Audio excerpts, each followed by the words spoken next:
More than 40% of low-income schools do not get a fair share of state and local funding.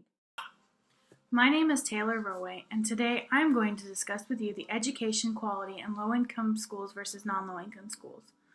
As an education major, I've done a lot of research with the different schools in my area, and I have noticed that there's a drastic difference in the test scores in the schools in which the area is located in. Because of this, I wanted to research why this is happening and how we could possibly change it in the future. I found that because of low-income areas that some of these schools are in, student failure rates are high, funding and resources available are low, and teacher ability is all greatly affected. My intended audience for this paper is current teachers and current parents, future teachers and future parents, and anyone who may become this in the future. I chose this group as an audience because as teachers or future teachers, we need to ensure that we are giving our students the best possible chance to be successful. And as a parent or future parent, we need to ensure that our child is getting a great education. If we don't start this from day one in their education, we are setting them up for failure.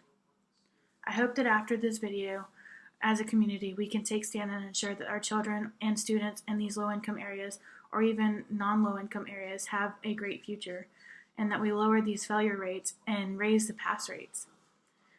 The U.S. has a reputation of having this broken education system when you compare it to other countries.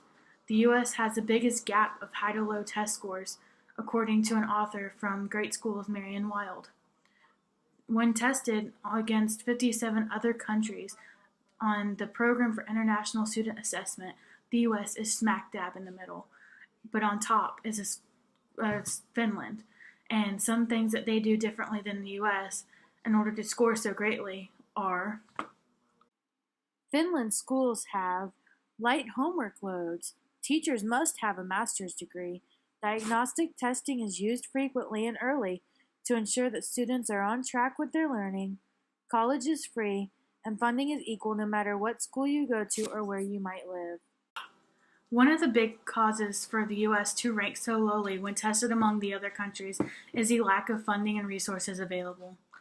When you have pretty much low to no funding in a school or in a child's home, they are the ones who ultimately suffer. The national average for per pupil spending is $11,841, and Florida's average per pupil spending is $9,231, according to the NPR. The world we know is changing almost daily, and there's so much new technology that it seems like if you don't have the same amount of resources at home or in the classroom, the student is going to have no other choice but to be behind the other students or children in other countries or even other states who have these resources. The students who are in these schools suffer mentally, educationally, and even sometimes physically. This picture shows a few things that happens when you live in low-income areas. Underperformed schools, crowding in the classroom, unsafe neighborhoods, parental stress, toxic stress, frequent absences, reactive behavior, just students not willing to learn, and many more other things. According to John Fensterwald, a reporter for EdSource, 17% of teachers leave the teaching field in the first 5 years after graduation. In addition to not having the funding and resources available, these schools have lower ranked or less qualified teachers because, let's face it, they're cheaper. According to the Hetchinger report, researchers also stated that teachers with the fewest years of experience and lower licensure exam scores are often offered jobs at these lower income schools because of their budgets. When you have teachers who are teaching out of their scope of knowledge, the students suffer because they don't always know the knowledge before they're expecting the students to learn it. Teachers at these low-income schools have a higher chance of deciding later that teaching isn't for them because when you go into a field, you have a thought of how you want something to be, and these teachers are left with so little resources that their expectations are just not met, so they decide teaching isn't for them. This graph shows students in high minority and high poverty districts are disproportionately taught by inexperienced teachers.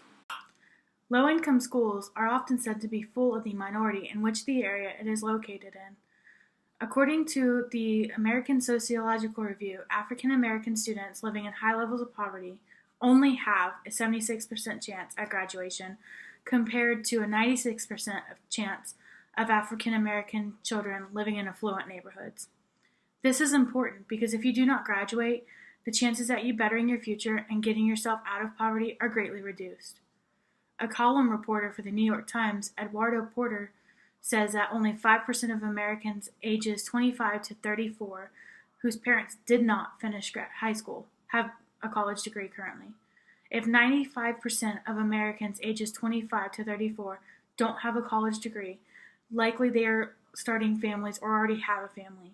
And if they don't have a college degree, they likely one day won't be able to provide for these families that they are starting or have started, and themselves will end up in the low-income areas, and their children will end up in low-income schools and have a lack of resources, and the cycle would just continue.